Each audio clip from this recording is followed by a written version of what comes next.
Another day, another bacteria outbreak connected to food. The CDC investigating 55 cases in 15 states for E. coli or salmonella linked to alfalfa sprouts. That includes 23 people in Minnesota and 18 in Wisconsin who got sick with either bacteria. And get this, the CDC now says 2 people were infected with both E. coli and salmonella at the same time. That sounds awful. Now health leaders are warning people not to eat alfalfa sprouts from the Everything Sprouts brand. It's just adding to this long list of food we've been warned to stay away from this summer, including lettuce, frozen blueberries, cilantro, jalapenos. Dr. Natalie Azar joins me now. I have to say, Dr. Azar, I'm afraid to even go into my refrigerator on any given day because it just seems as though this list keeps growing. These outbreaks are usually just tied to one type of germ. How can alfalfa sprouts be linked to 2 different bugs?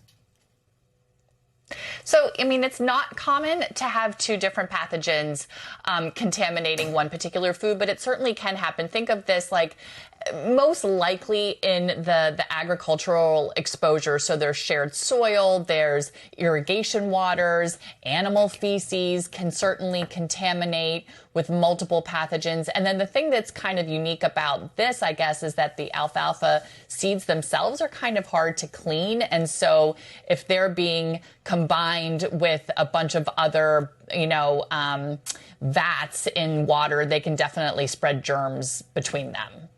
I'm not trying to throw any shade at alfalfa. I don't want to throw shade at alfalfa sprouts, but if I found out that I got E. coli and salmonella from alfalfa sprouts, I'd be like, oh my goodness, that definitely was not worth the investment. But it appears that someone got both E. coli and salmonella at the same time. Does that make you double as sick? I mean, how does that happen? Well, first of all, yes, it certainly can. I mean, listen, some people with salmonella and or E. coli could have super mild illness, but the diseases themselves, sort of will compound the other in terms of diarrheal illness. This, I think, is probably we can say that it was really, really bad luck. It's in all likelihood the person bought 2 different bags and one was contaminated with one and one was contaminated with the other. This was 2 out of the dozens of cases, so certainly not the norm. It's also possible, I think, they'll have to investigate, Ryan, exactly how the person was infected. It could have been cross-contamination at home with something that was unrelated to the alfalfa sprouts. But yeah, certainly you don't want to have salmonella and E. coli at the same time. Not fun. That's the best advice you've ever given, Doc. Don't get salmonella and E. coli at the same time. All right, great. Thank you so much for that update. We appreciate it.